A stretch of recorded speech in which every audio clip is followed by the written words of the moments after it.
दोस्तों नमस्कार। मैं दुर्गा प्रसाद।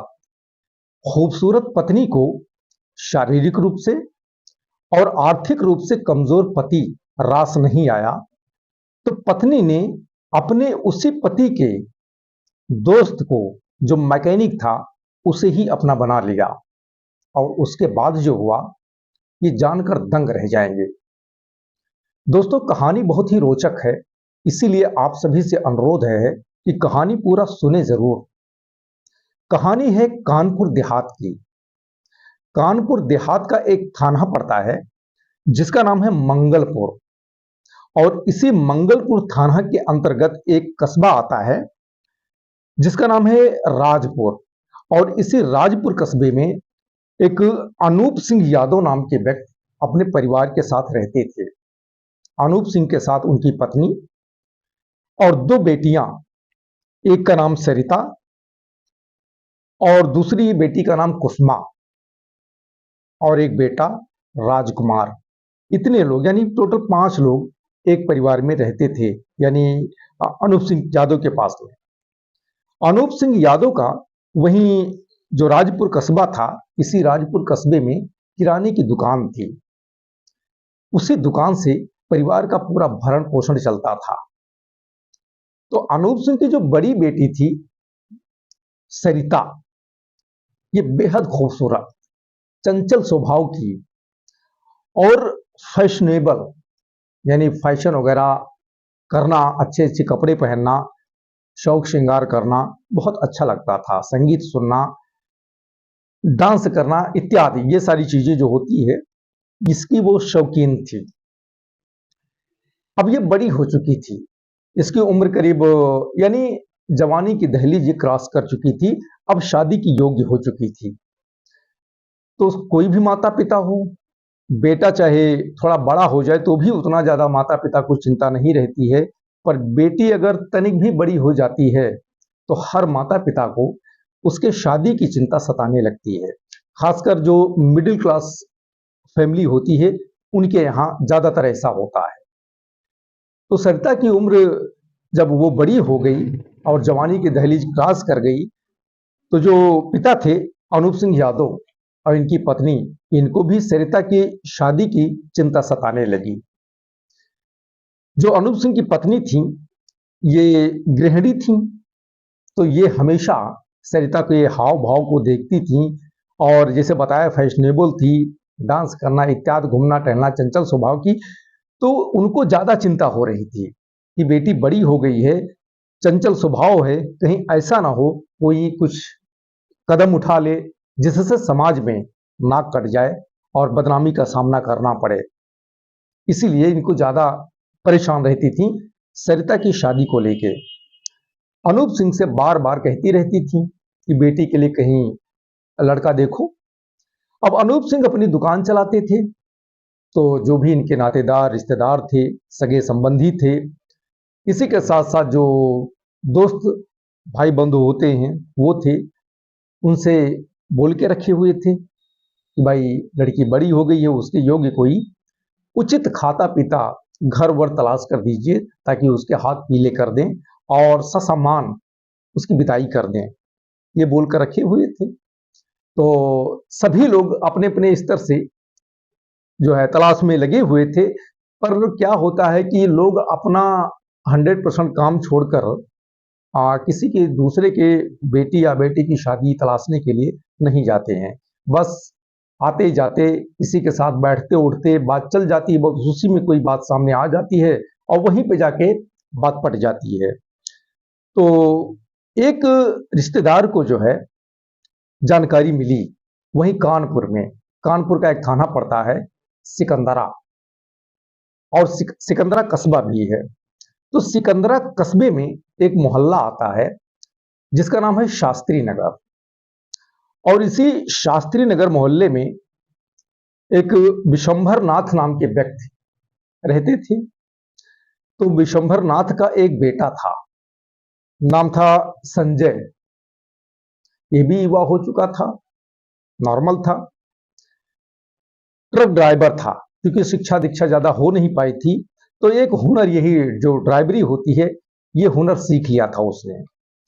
तो वहीं जो सिकंदरा कस्बा था, वहीं पे ट्रांसपोर्ट कंपनी थी एक, उसी कंपनी के थ्रू एक ट्रक चलाता था और उसी से जो मिलता था, घर परिवार चलता था। जो विशंभर नाथ थे, वो भी अपने स्तर से काम धंधा करते थे, यानी बाप बेटे दोनों कमाते थे। परिवार नॉर्मल तरीके से चल रहा था, यानी लोअर मिडिल क्लास परिवार मान लीजिए, इसी प्रकार से चल रहा था। अब संजय बड़ा हो गया था तो ये भी शादी योग्य हो गया था।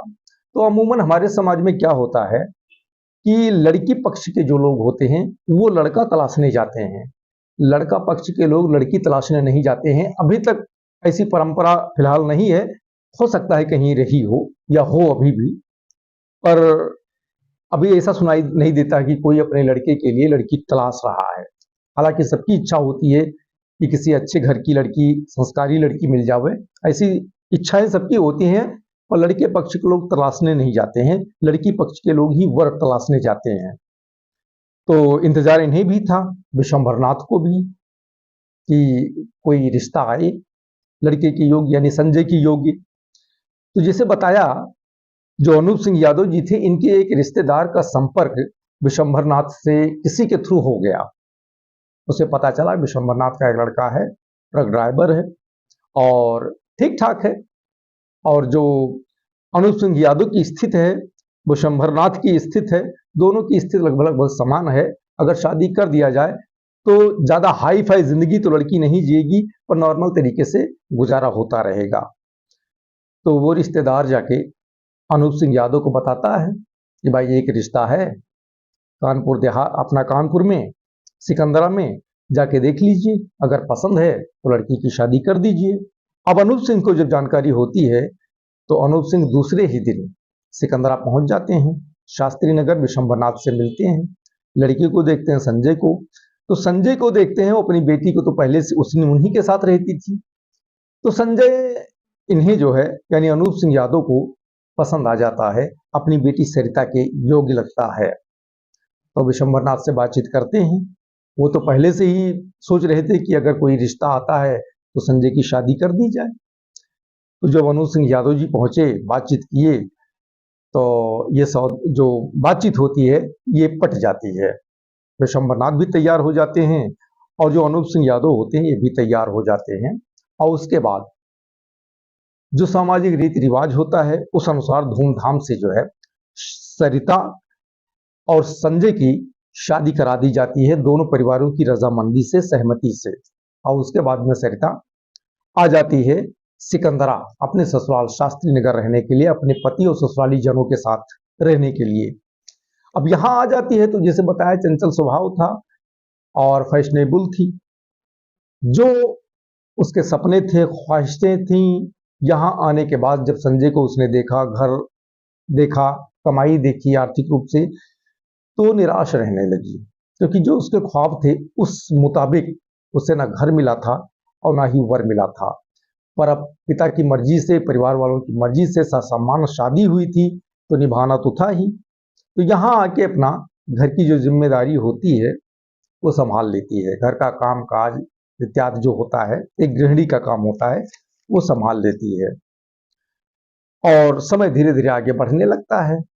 पर जो संजय होता है ये बहुत खुश होता है, ये अपने नसीब को जो है हमेशा सराहना करता रहता है कि जिस प्रकार से सरिता थी दिखने में खूबसूरत, होनहार, संजय को यह लगता था कि ये उसका नसीब है कि सरिता जैसी पत्नी उसे मिली है।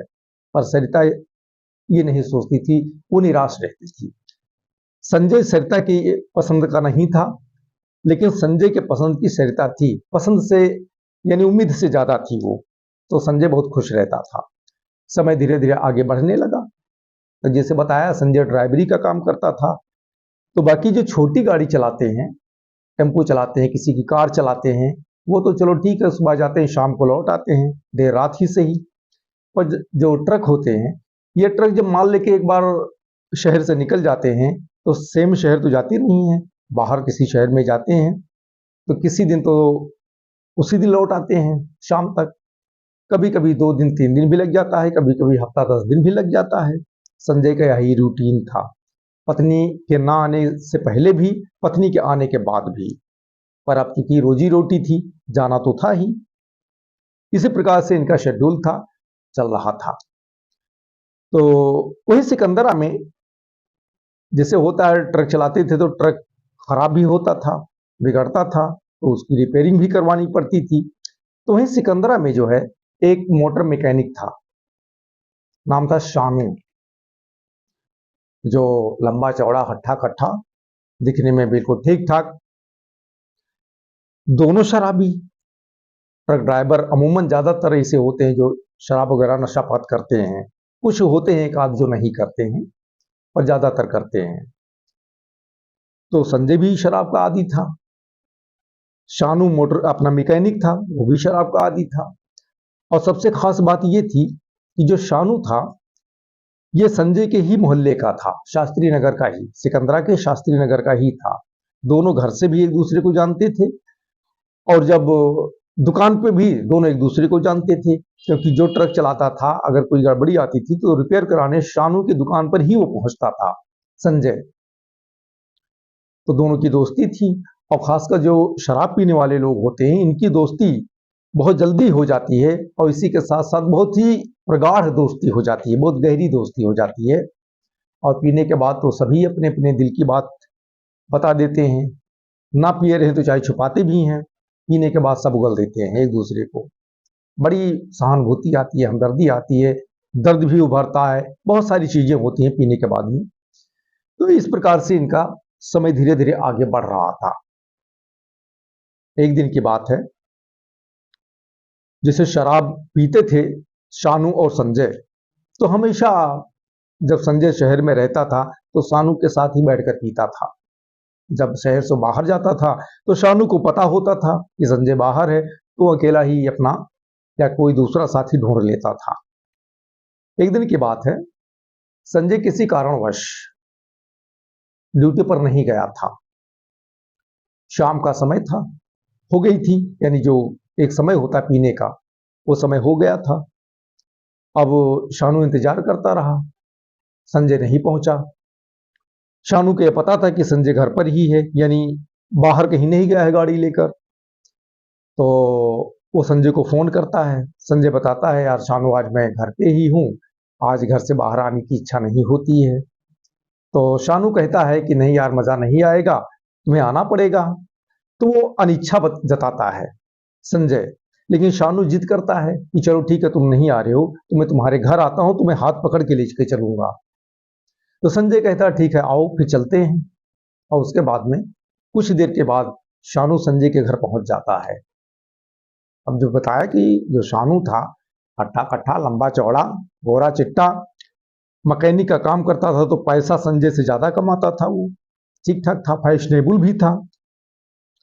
अब ये घर पर पहुंचता है संजय के, तो एक होता है दोस्त आया है तो भाई आओ भगत जो होती है, स्वागत सत्कार, जलपान, चाय पानी इत्यादि।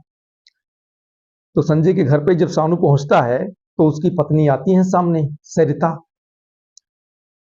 अब सरिता को जैसे शानू देखता है, ये देखता ही रह जाता है। अति सुंदरी, वाकई में दिखने में बहुत ही सुंदर।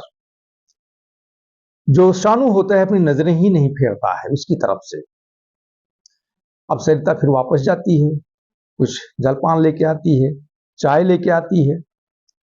संजय और शानू आपस में बात करते हैं, पर एक नजर शानू की सरिता पे ही होती है। और उसके बाद में दोनों चलने लगते हैं, अपने जो पार्टी होता है उसके लिए घर से निकलने लगते हैं। घर से निकलते समय जो शानू होता है संजय से कहता है कि संजय भाई, भाभी तो बड़ी ही खूबसूरत है, बड़े ही किस्मत वाले से थे कि इतनी सुंदर भाभी मिली आपको। अब जो सरिता होती है ये अपना मुस्कुराती है और मुंडी नीचे कर लेती है, नजरें झुका लेती है, उसके बाद अंदर चली जाती है। और संजय और शानू घर से बाहर निकल जाते हैं।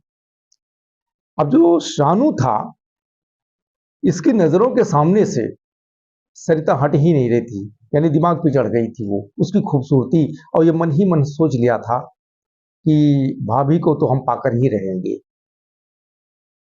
तरीका चाहे कुछ भी अपनाना पड़े। इधर जो सरिता थी, सरिता ने जब शानू का रंग रूप देखा और होनहार देखा, ठीक ठाक देखा, तो अंदर ही अंदर सरिता भी शानू को जो है एक हिसाब से इसके दिल के अंदर भी अपना एक जो हिलोरे होता है, हिलोरे चलने लगी। लेकिन अब पहली मुलाकात थी, बात भी नहीं किए थे, सिर्फ एक दूसरे को देखे थे बस। अब शानू के दिमाग में जो है बस सरिता ही गूंजती रहती। अब उसने क्या किया, घर पे आने के लिए घनिष्ठता बनाना जरूरी था। घनिष्ठता किससे? संजय से। तो संजय दोस्त पहले से ही था। अब जो शानू होता है संजय का और भी ज्यादा आव भगत करने लगता है। जरूरत पड़ने पे पैसे भी दे देता है, खर्च के लिए सामान भी खरीद के दे देता है। धीरे धीरे संजय और शानू की दोस्ती और प्रगाढ़ हो गई। उसके बाद शानू घर पर आने लगा संजय के। अब जब घर पर आने लगा तो संजय के साथ बात करते करते धीरे धीरे सरिता से भी बात होने लगी। अब सरिता और शानू दोनों बातचीत में खुलने लगे एक हिसाब से, यानी जो होता है झिझक जो होती है वो खत्म होने लगी। और जो शानू होता है जिस प्रकार से सरिता से बात करता है, सरिता अंदर ही अंदर पिघल रही होती है। अब सरिता भी शानू को देखकर जो है मन ही मन सोचती है कि जो शानू है असल में वैसा ही उसे हस्बैंड चाहिए था, पर किस्मत से उसे मिला नहीं। संजय मिल गया जो उसके योग्य नहीं है। जैसे पहले बताया था कि वो निराश रहती थी, उसके योग्य घर वर नहीं मिला था। शानू के आने के बाद उसके मन में, यानी सरिता के मन में एक नई ऊर्जा, नई एनर्जी आ गई थी। समय धीरे धीरे आगे बढ़ने लगा। शानू का आना जाना संजय के घर पे लगा रहा। कुछ दिन जब संजय रहता था तभी आता था। बाद में जब सरिता के साथ इसकी बातचीत यानी जो झिझक थी वो पूरी तरह समाप्त हो गई, तो ये जब संजय नहीं होता घर पर, सरिता अकेली होती, तब भी ये घर पर आता। और जब कोई नहीं होता घर पर आता, तब भी जो सरिता होती है जलपान करती है, अवभगत होता है, बातचीत होती है, हंसी मस्करी होती है। धीरे धीरे दोनों जो है एक दूसरे के दिल के काफी करीब आ जाते हैं। एक दिन दोपहर का समय था और सरिता दोपहर के समय अपने कमरे में सोई हुई थी। उसी समय शानू पहुंच जाता है। दरवाजा अंदर से बंद था, पर खिड़की खुली हुई थी। खिड़की के अंदर से जो है, खिड़की के बाहर से ये देखता है तो सरिता जो है सोई हुई थी। अब ये दरवाजा खटखटाता है, नॉक करता है।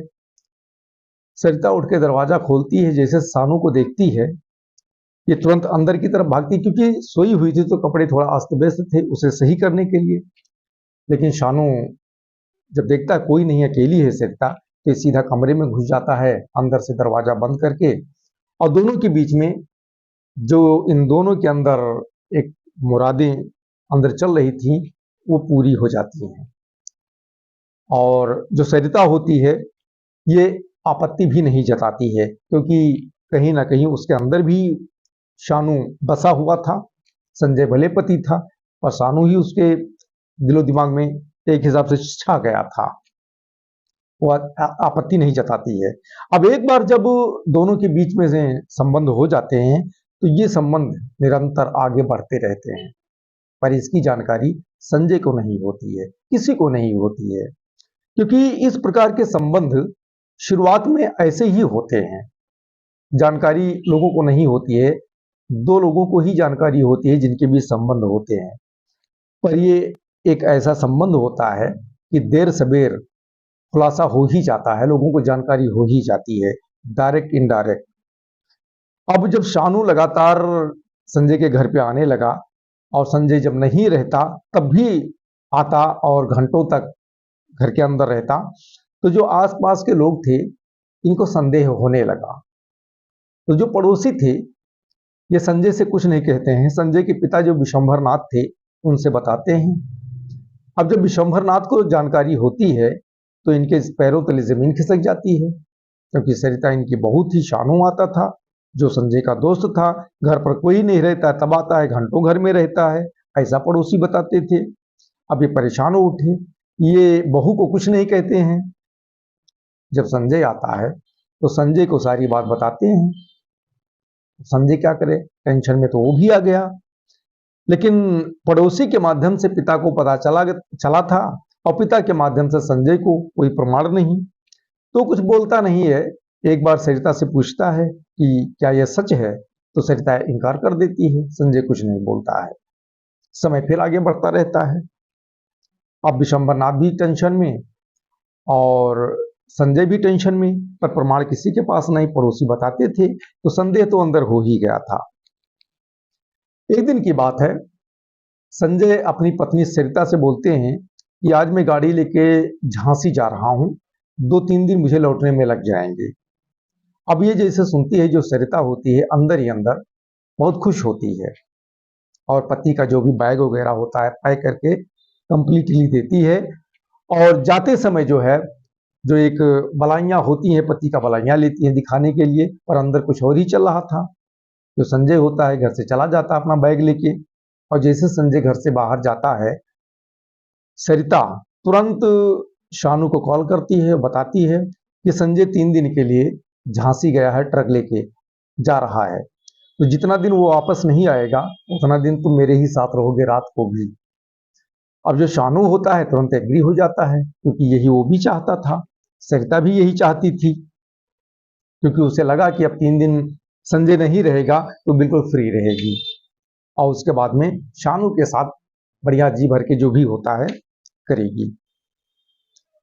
शानू रेडी हो जाता है, लेकिन इधर जो संजय था, ये जैसे ऑफिस पहुंचता है तो वहां इसकी प्लानिंग कैंसिल हो जाती है। जो ट्रक झांसी जाने वाली थी वो कैंसिल हो जाती है।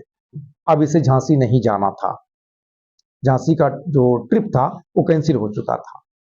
अब ये दिन भर घूमता टहलता है लोगों के साथ। रात को 10-11 बजे के आसपास घूम टहल के घर पर वापस आ जाता है संजय। पर इसकी जानकारी पत्नी सरिता को नहीं, शानू को भी नहीं। उससे पहले शानू जो है रात को 9 बजे ही सरिता के पास घर पर पहुंच जाता है, और यहाँ कमरे के अंदर दोनों एक दूसरे के बाहों में जो है समाये होते हैं। अब संजय अचानक पहुंचता है, खिड़की से देख लेता है, ये सोच में पड़ जाता है, कुछ बोलता नहीं है। सोचता है कि अगर शोर शराबा करूंगा तो बड़ी बेइज्जती होगी, बड़ी बदनामी होगी। ये कुछ नहीं बोलता है, चुपचाप वापस चला जाता है। सुबह होती है, वापस आता है, तब तक शानू घर से निकल चुका होता है। पत्नी को कुछ नहीं कहता है, ये सीधा शानू के घर पहुंचता है और शानू से कहता है कि शानू, मैं तुमसे कुछ बात करना चाहता हूं, लेकिन यहां नहीं, कहीं चलो बैठते हैं। शानू कहता है ठीक है। तो संजय और शानू जो है एक जगह पर पहुंचते हैं, और वहां बैठकर संजय बताता है शानू से कि जो तुम कर रहे हो ठीक नहीं कर रहे हो। रात को तुम कहाँ थे मेरी पत्नी के साथ, और तुम मेरा घर तोड़ रहे हो, ये ठीक नहीं है। पत्नी को तो मैं बाद में बताऊंगा, तुम समझ लो कि आज के बाद शानू हमारी तुम्हारी दोस्ती भी खत्म, और तुम आज के बाद हमारे घर पे दिखाई मत देना। शानू कहता है ठीक है भाई, नहीं आएंगे, पर ऐसा कुछ है नहीं जैसा तुम कह रहे हो। जबकि जो संजय था अपने आंख से देख चुका था। संजय बस इतना बोल के चला आता है। उसी दिन से शानू का आना जाना घर पर बंद हो जाता है, और दोनों का मिलना जुलना भी बंद हो जाता है। इधर संजय घर पर आता है, सरिता से कहता है कि रात को कौन आया था तुम्हारे पास जब मैं नहीं था। तो सरिता कहती है कोई नहीं। तो वो सीधा बोलता है, यानी चिल्ला पड़ता है कि रात को तुम्हारे साथ शानू था, हमने खुद देखा, क्योंकि मैं झांसी नहीं गया था, लौट आया था, मेरा ट्रिप कैंसिल हो गया था, बताता है। अब सरिता मुंडी नीचे कर लेती है, माफी मांगने लगती है कि गलती हो गई, अब आज के बाद गलती नहीं होगी, मुझे माफ कर दो। ऐसे करती है तो जो संजय होता है ये माफ कर देता है कि चलो ठीक है, जो भी हुआ हुआ, अब ऐसी हरकत बिल्कुल नहीं होनी चाहिए। सरिता मान लेती है। पर उसी दिन से सरिता जो है एक चिड़चिड़ी आदत जैसी हो जाती है। आदत उसकी चिड़चिड़ापन उसके अंदर आ जाता है, और बात बात पर जो है वो संजय पे क्रोधित होने लगती है, चिल्लाने लगती है, और दोनों के बीच कहासुनी होने लगती है। और ये कहासुनी निरंतर बढ़ती है जाती है, और धीरे धीरे दोनों के बीच में ये कहासुनी एक हाथापाई में तब्दील हो जाती है, यानी मारपीट जो होता है पति पत्नी में, उसमें तब्दील हो जाती है। क्योंकि गुस्सा उसे शानू वाला था, क्योंकि शानू आना बंद कर चुका था। संजय ने बता दिया सरिता से कि शानू से हमने दोस्ती तोड़ दिया है, शानू को घर पे आने पर प्रतिबंधित कर दिया है। अब इन दोनों का दिली मामला था, एक दिन बीता, 2 दिन बीता, 4 दिन बीता, करीब 15-20 दिन बीत गया। शानू एक दिन संजय को मिलता है और संजय का पैर पकड़ लेता है, कहता है, संजय, मुझसे बहुत बड़ी गलती हो गई है, बहुत बड़ी भूल हो गई है। तुम मेरे अच्छे मित्र हो और हम दोनों साथ बैठते थे, अच्छा लगता था। हमसे बहुत बड़ी गलती हो गई, हमें माफ कर दो। तो जो संजय होता है ये माफ कर देता है और कहता है चलो ठीक है। उसके बाद दोनों की शराब पीने जाते हैं। उसी दिन से इनकी दोस्ती पहले जैसा फिर हो जाती है, पर घर पर नहीं आता है संजय के डर से कि संजय फिर कहीं देख लेगा तो फिर से बवाल हो जाएगा, दिक्कत हो जाएगी। एक दिन की बात है, संजय नहीं था घर पर, तो शानू अचानक घर पर पहुंच जाता है। सरिता होती है, सरिता के पास पहुंचता है, उसे छूता है तो सरिता कहती है कि आज के बाद मेरे जिस्म को हाथ तुम तभी लगाओगे जब स्थायी समाधान ढूंढ लोगे, यानी संजय को ठिकाने लगा दोगे। तो जो शानू होता है ये कहता है ठीक है सरिता, आज के बाद तुम्हारे पास मैं तभी आऊंगा जब संजय को ठिकाने लगा दूंगा। और फिर उसी दिन से जो शानू होता है ये संजय के ठिकाने लगाने का प्रबंध करना, प्लानिंग करना शुरू कर देता है। तो इस प्लानिंग में शानू अपने एक मित्र को शामिल कर लेता है जिसका नाम होता है इरशाद। इरशाद उर्फ मटरू इसे शामिल कर लेता है और सारी बात बताता है। जो सरिता के साथ इसके प्रेम संबंध थे वो बताता है और सरिता और इसके बीच और संजय के बीच में क्या हुआ है सारी बात बताता है और इसी के साथ साथ अपनी प्लानिंग भी बताता है। और इस प्लानिंग में इरशाद उर्फ मटरू का की मदद मांगता है और कुछ पैसे देने का लालच भी देता है। तो इरशाद इसके लिए तैयार हो जाता है और उसके बाद में 14 फरवरी को इरशाद और जो शानू होता है ये शाम के समय संजय को फोन करते हैं, मिलने के लिए बुलाते हैं। संजय मिलने के लिए पहुंचता है तो जो शानू होते हैं कहते हैं संजय से कि संजय भाई चलो कहीं पार्टी करते हैं, मेरा दोस्त भी आया है, चलो कहीं बैठते हैं, आराम से पियेंगे, पार्टी करेंगे, उसके बाद घर जाना। तो जैसे होता है ना कि जो शराबी होते हैं वो लालची होते हैं, क्या होने वाला है, क्या हो सकता है, इसका ध्यान नहीं रखते हैं, बस अगर उनको मिल गया तो कहीं भी जाने को तैयार हो जाते हैं।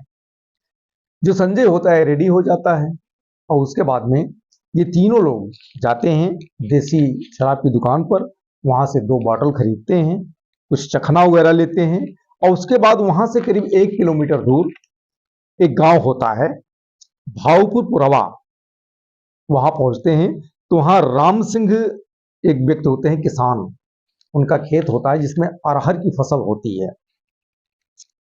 वहीं पहुंचते हैं।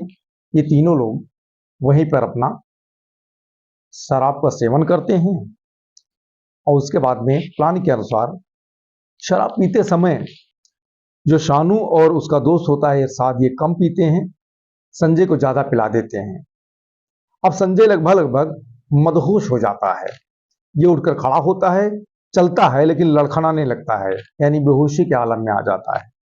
उसके बाद जो शानू होता है ये पीछे से एक फाइट मारता है, संजय वहीं पे गिर जाता है और उसके बाद ये दोनों उसे घसीट कर अरहर के खेत में ले जाते हैं और वहां पर जो बॉटल होती है उसे तोड़कर उसी से जो है उसका काम तमाम कर देते हैं। उसके बाद वहां से फरार हो जाते हैं। रात बीत जाती है, सुबह की बात है, यानी 15 फरवरी की बात। 15 फरवरी को सुबह के समय जो किसान होते हैं राम सिंह, ये अपने खेत को जाते हैं घूमने टहलने और वहां जब नजदीक में जाते हैं तो सबसे पहले अरहर का जो खेत था उसके बाहर शराब की बोतल इत्यादि देखते हैं और फिर अरहर की खेत में घुसते हैं। तो थोड़ी ही दूर जाते हैं तो देख कर सन्न रह जाते हैं, डेड बॉडी होती है। तो डेड बॉडी संजय की थी पर राम सिंह को नहीं पता था, उनको क्या पता, उनके लिए तो एक अनजान डेड बॉडी थी। अब तुरंत वो शोर शराबा करते हैं, गांव के जो लोग होते हैं दर्जनों की तादाद में वहां लोग पहुंचते हैं, सबके सब हैरान परेशान कि किसने इस घटना को अंजाम दिया, डेड बॉडी किसकी है। तुरंत सूचना पुलिस को दी जाती है। सूचना पाकर सिकंदरा थाने की पुलिस बाय फोर्स घटनास्थल पर पहुंचती है और बॉडी को अपने कब्जे में लेते हैं, मौके पर मुआयना करते हैं और जो जिले के आला अधिकारी होते हैं पुलिस के, उनको सूचना भेजते हैं। कुछ ही देर में जो जिले के आला अधिकारी होते हैं वो भी घटनास्थल पर पहुंचते हैं। फॉरेंसिक टीम आती है, डॉग स्क्वाड आते हैं, सब अपने अपने स्तर से जो है साक्ष्य संकलन करने लगते हैं। अब जब सभी अधिकारी, पुलिस अधिकारी वहां इकट्ठे हो गए तो बॉडी की तलाशी लेने लगे कि शायद इसके अंदर से जो कपड़े पहना है उसके अंदर से कुछ ऐसी वस्तु मिल जाए, कोई ऐसी आइडेंटिटी मिल जाए जिससे ये पता चल सके कि ये व्यक्ति है कौन, कहाँ का रहने वाला है। क्योंकि जब तक मृतक व्यक्ति की जानकारी या उसकी पहचान नहीं हो जाती है तब तक पुलिस अंधेरे में रहती है, क्या करे वो। तो जब तलाशी लेते हैं तो संजय के जेब से जो है उसका ड्राइवरी का लाइसेंस मिल जाता है और उसी से पता चलता है कि मृतक व्यक्ति का नाम संजय है और ये सिकंदरा के शास्त्रीय नगर जो है मोहल्ले में रहता है। पिता का नाम विशंभर नाथ। अब पुलिस तुरंत एक कांस्टेबल भेजती है, विशंभर नाथ को सूचना देती है। जैसे ये जानकारी विशंभर नाथ को होती है, भागकर वो घटना स्थल पर पहुंचते हैं। यहाँ देखते ही वो फपक फपक कर रोने लगते हैं क्योंकि वो डेड बॉडी संजय की ही थी, विशंभर नाथ के बेटे की। अब पुलिस जो होती है वो विशंभर नाथ से पूछती है कि बताइए आपके बेटे का कत्ल क्यों हुआ होगा, किसने किया होगा, किसी पे कोई संदेह हो, कुछ हो तो बताइए। तो विशंभर नाथ सीधा यही बात बताते हैं कि इसकी जो बहू है, यानी सरिता को बताता है कि बहू के जो चाल चलन थे सही नहीं थे। इसका एक दूसरे व्यक्ति के साथ अवैध संबंध था, शानू का नाम भी बताता है, अवैध संबंध था जिसकी वजह से बहू और बेटे में विवाद होता रहता था और बीच बीच में मारपीट भी हो जाती थी। अब जैसे ये क्लू पुलिस को मिलती है, बस पुलिस यहीं पे स्टॉप हो जाती है। तुरंत घटनास्थल पर जो भी मुआयना होता है करने के बाद, पंचनामा दिखाने के बाद डेड बॉडी पोस्टमार्टम के लिए भेज देते हैं। उसके बाद पुलिस टीम सीधा जो सरिता होती है उनके पास पहुंच जाती है। तो सरिता से जो पुलिस पूछती है, जिसे पिता विशंभर नाथ ने बताया था, शानू को आरोपी बताया था, लेकिन सरिता जो है शानू को निर्दोष बताने लगी, यानी उसका पक्ष लेने लगी। अब पुलिस यहां संदेह में आ जाती है कि पिता आरोप लगाते हैं जिस पत्नी का पति जो है मारा गया है, वो पत्नी जिस पे आरोप ससुर ने लगाया है उसे निर्दोष बता रही है, कुछ तो गड़बड़ है। उसके बाद में पुलिस सरिता को अपने साथ थाने ले आती है और यहां से सख्ती से जब पूछताछ करते हैं तो सरिता जो होती है ये पूरी कहानी, जो लव अफेयर था शानू के बीच, ये सारी चीजें बता देती है। और उसके बाद में पुलिस शानू के यहाँ जो घर था वहां दबिश देती है, शानू नहीं मिलता है। तो फिर उसका लोकेशन वगैरह ट्रेस करके जब पता करती है तो वहीं सिकंदरा बस अड्डा है, वहीं सिकंदरा बस अड्डा से शानू को पुलिस अपनी कस्टडी में ले लेती है, हिरासत में ले लेती है, थाने लाती है। यहाँ पूछताछ शुरू करती है तो बात बनाने लगता है, लेकिन पुलिस शानू से कहती है कि मुझसे कोई बात छुपाओ मत, तुम्हारा भांडा फूट चुका है, क्योंकि सरिता ने सारी बात बता दी है। अब शानू डर जाता है और उसके बाद वो भी इस पूरी कहानी का पुलिस के सामने खुलासा कर देता है, शुरू से अंत तक, जो मैंने अभी आपको सुनाई है। और उसके बाद में विशंभर नाथ के तहरीर पर जो पुलिस होती है, ये शानू और जो उसका दोस्त होता है इरशाद, इसके ऊपर संबंधित धाराओं में केस दर्ज करके और इन्हें विधिवत गिरफ्तार कर लेती है। गिरफ्तार करके 19 फरवरी को जो है स्थानीय अदालत में पेश करते हैं और वहां से इनको जेल भेज दिया जाता है और पुलिस आगे की जो जांच पड़ताल होती है उसमें जुट जाती है। तो दोस्तों, यही है आज की कहानी। इस कहानी को सुनाने का उद्देश्य मेरा किसी को परेशान करना नहीं है, किसी को ठेस पहुंचाना बिल्कुल नहीं है, बल्कि जागरूक करना है, आपको जानकारी देना है। कहानी यदि अच्छी लगी हो तो वीडियो को लाइक करें, शेयर करें और अपनी राय कमेंट में लिख के हमें ज़रूर भेजें। और चैनल पर नए हैं तो सब्सक्राइब अवश्य कर लें। दोस्तों ये कहानी थोड़ा पुरानी जरूर है, यानी करीब करीब 10 साल पुरानी है। ये 14 फरवरी 2016 की कहानी है। तो दोस्तों बहुत बहुत धन्यवाद। जय हिंद, जय भारत।